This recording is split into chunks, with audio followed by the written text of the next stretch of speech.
Salve, sou Marcelo Dadian, VP de Parcerias Estratégicas e Relações Institucionais Setoriais aqui do Grupo LX. Estamos aqui no Conecta Imob 2024.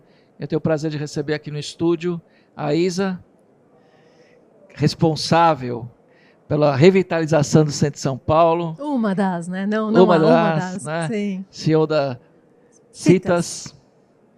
E é um prazer ter você aqui comigo. E a primeira pergunta que a gente faz é: como é que você está vendo o Conecta esse ano? Você já esteve aqui com a gente outros anos.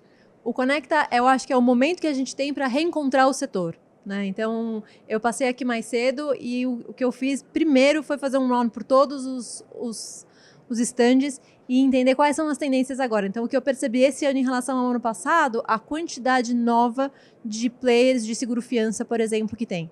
E isso, por exemplo, é curioso porque hoje é uma dor que a gente tem. Então, hoje a gente acaba declinando de cada...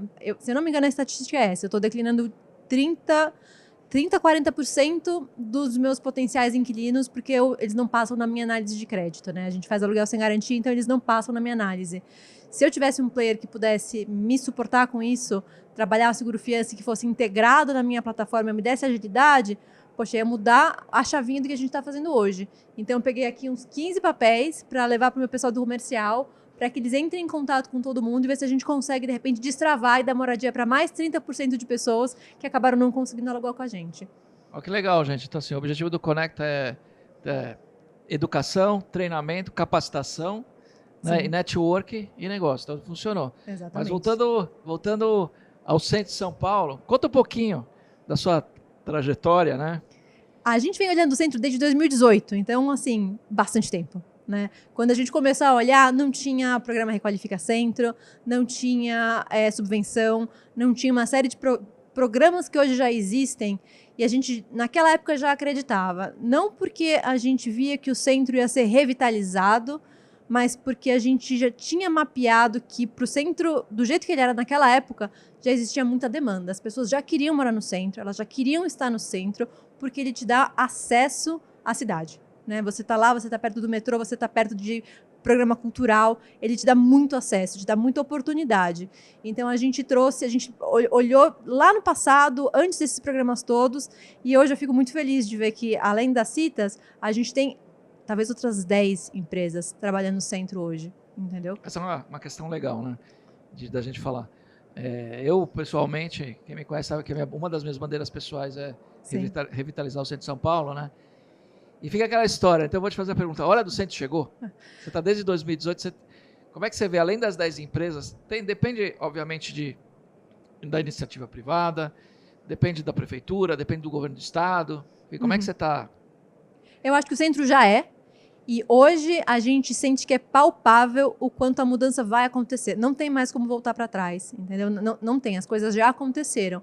A gente demora um pouco para chegar na ponta do consumidor final e do mercado, porque o ciclo do imobiliário é um pouquinho longo, né? Então, tem prédios que a gente demorou 4 anos para negociar a aquisição. O Citas República, por exemplo, foram 4 anos. Só lembrando, né? São retrofits, né? A gente só faz retrofit, né? Porque no centro os prédios já estão lá, eles precisam ser reocupados. Então, a gente só faz retrofit. Então, foram 4 anos para comprar o primeiro prédio. Depois, mais 3 anos para comprar o segundo.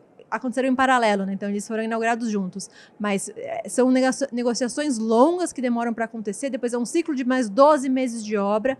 Mas o que eu tenho de pipeline e que eu converso com o pessoal que também está fazendo retrofit, assim, eu tenho, às vezes, quarteirão que eu tô com 2, e a Soma Uma tem mais 1, e a Williams, o Maxime da Williams tem mais 2. Então, as pessoas não estão vendo ainda, mas daqui a um ano e meio, aquele quadrilátero vai ser completamente diferente. E a gente sabe porque a gente está pilotando esse negócio. Então, assim, não tem como voltar atrás, está ficando muito bacana e vai ficar muito melhor quando esses empreendimentos forem entregues. Tenho certeza, né? A gente conhece o centro, visita o centro e acompanha essa mudança, né? Não só na parte de residência, mas de comércio, de pessoas. Quer dizer, a gente sabe que segurança está muito vinculada à ocupação do centro, né? A cidade ter vida, né? Como é que você vê a questão da segurança? A gente tem um slogan, o nosso slogan é mais gente, mais vida, mais centro. Porque a nossa visão é que o que vai trazer a percepção de segurança, porque é mais uma questão de percepção do que de segurança em si, é quando O comércio, em geral, hoje fecha, no horário comercial acaba lá pelas 6, 6 e pouco, então os prédios comerciais ficam vazios, as lojas fecham e as ruas ficam com essa sensação de abandono porque tem pouco residencial. A partir do momento que você traz o residencial e o pessoal sai para passear com o cachorro às 8 da noite, o bar da esquina vai ficar aberto até às 8h30, porque esse cara vai passar lá, vai tomar uma cervejinha. Então, você traz uma vida noturna e gente na rua é sensação de segurança. Então, isso já está mudando. É até curioso, né? Quando a gente começou a obra na República, o quarteirão inteiro estava fechado. Quais são os endereços, só para o pessoal que está... A gente tem um empreendimento enorme, são quase 300 unidades na Praça da República 497. A gente tem um na Líbero Badaró 613. Esse está 100% ocupado já, a gente bateu... Você o vermelho ou tem as cores, né? O qual? O vermelho, azul, não tem as janelinhas lá? Não, esse não é nosso. Não? Acho que não. Os nossos Confundi. são bem padrão, não. Que bom que tem mais gente fazendo e coisas diferentes, e eu não sei qual exatamente da janelinha é, mas acho que não é nosso, não. E a gente tem um que vai inaugurar mês que vem na Avenida Ipiranga, no 952. Então, esses são os 3 que estão aí operando, e pro ano que vem, os que estão em obra, a gente ainda não está divulgando, mas esses são os 3 que já estão prontos e que estão em operação. O que eu estava falando mesmo? Você está falando da segurança? Depois. Da segurança, que aí você traz, o bar fica aberto até mais tarde. Do exemplo específico do Chrysler, né? Quando a gente começou a obra no Citas República, era um quarteirão inteiro vazio, e os únicos imóveis abertos eram o estacionamento. Quando a gente começou a obra, o imóvel logo do lado, estava fechado há não sei quanto tempo, abriu um vendedor de quitute, sabe? Vendia salgado, não sei o que, atendia muito o público da obra, aquele cafezinho pronto, não sei o que. Então, assim, já foi um negócio aberto a mais. Quando a gente estava quase entregando o prédio, o estacionamento na outra esquina, assim, na esquina de frente do nosso prédio, abriu uma oxo, sei lá como eles falam, lá, o amarelinho e vermelhinho, na esquina. Então, hoje, aquela micro-região, assim, se você pegar o meu prédio, o imóvel de um lado e o do outro, são completamente diferentes. O perfil mudou. Por quê? Porque agora tem gente morando. Muito legal. E falando de perfil, né, qual que é o perfil do seu usuário? Conta um pouquinho o modelo do negócio, né? Bacana. É totalmente de locação. Exatamente. E qual que é o perfil do teu ocupante? E se esse perfil, vamos dizer, quando a gente imagina a persona que vai ocupar o empreendimento, se ele correspondeu, se está mudando. Vamos falar um pouco sobre isso. Bacana. A gente trabalha só com locação de longo prazo, então é só lei do inquilinato, contrato de 30 meses, isenção de multa depois de 12. A gente, por enquanto, não faz short stay, então não é essa operação mais de hotelaria, de curtíssimo prazo, então a gente não trabalha com isso, é mais longo prazo mesmo. A gente entende que esse modelo é um modelo bacana, que é importante de investir e que traz um público até um pouco mais fiel. Então, a gente está focando muito nesse tipo de público. A gente imaginava que seria o pessoal de 25 a 35 anos, primeiro emprego ou começando uma carreira profissional. Por isso que é importante você ter a unidade que é mobiliada, para a pessoa não precisar comprar a geladeira, não precisar comprar o armário, não precisar comprar o micro-ondas. Então, ela já chega com tudo pronto.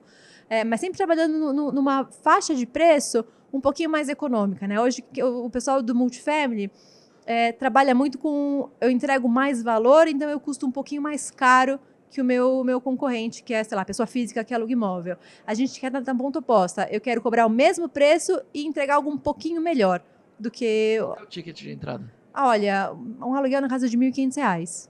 Então, é mais ou menos... Assim, semana passada, a gente fechou 9 contratos. A retrasada, a gente fechou 9 contratos também, porque é muita demanda, é muita unidade, e o preço, a gente entende que é o preço certo para trazer essa pessoa. Começo de carreira, está começando, quer sair da casa dos pais. A gente teve um caso de um inquilino. Eu gosto de contar essa história porque era uma pessoa muito querida e muito especial. E ele falou, poxa, eu morava... Ele era, assim, LGBT, usava sombra e tal. Era uma pessoa muito, muito, muito bacana, um doce. E aí ele falou... Ele morava com a mãe, mas numa casa que tinha outros familiares. E ele sofria muito preconceito dentro de casa. Ele falou, Isa, aqui, às vezes me dá vontade... E eu saio 11 da noite para dar uma volta na rua, porque eu me sinto bem, eu me sinto feliz. Da questão de inclusão, né? De ser super acolhido. Exatamente. Acho que o centro, ele permite muita diversidade. Então, quando a gente fala que a gente não tem uma persona muito específica, porque é muito diverso, é porque no centro... Eu jamais faria um prédio no perfil que a gente faz, que é para todo mundo mesmo, em Moema. Eu acho que Moema não comporta isso. Moema, talvez, você tenha que escolher um perfil específico e trabalhar com um perfil específico. No centro, o diferente consegue conviver junto. As pessoas, elas se respeitam, entendeu? Então, eu tenho... Mas o perfil é mais 25 a 35, mas eu tenho, por exemplo, professor aposentado de 60, que também está convivendo e está tranquilo com o pessoal de 20 e 25. É uma comunidade LGBT muito forte. Então, eu diria que talvez 50% dos nossos moradores são LGBT. O que mais que a gente tem? A gente tem muita gente de São Paulo, a gente achou que fosse ter bastante gente de fora, mas eu tenho só 30% dos contratos de gente que vem de fora de São Paulo. E eu tenho uma migração grande de pessoas de outros bairros que estão realmente vindo para essa centralidade, para estar mais perto de tudo, para ter acesso às coisas. Então, é muito bacana essa ocupação. Isso é muito legal, né? E a gente tem falado, você que falou no começo, né? Você era 1, 2, agora são 10. A gente teve ontem no painel, o Marcelo estava com a gente, da Somaúma, que também também está sempre defendendo aí as questões do centro, e são 10. E às vezes eu sinto assim, que o mercado imobiliário tem um pouco de receio ou de medo de olhar para o centro. Né? Para encerrar, qual é o conselho que você dá para as pessoas que estão quase indo lá, mas ainda precisam de um trigger especial para ir para o centro? Vem logo, gente, vem logo. Tem oportunidade para todo mundo, tem toda a faixa de renda. Dá para fazer negócio bacana, dá para fazer dinheiro, entendeu? O centro não tem mais dúvida se vai acontecer, ele já aconteceu, venham. Sobretudo dá para fazer uma São Paulo mais inclusiva, mais digital, mais diversa, mais para as pessoas, e está no centro. Exatamente. Valeu, gente. Obrigado.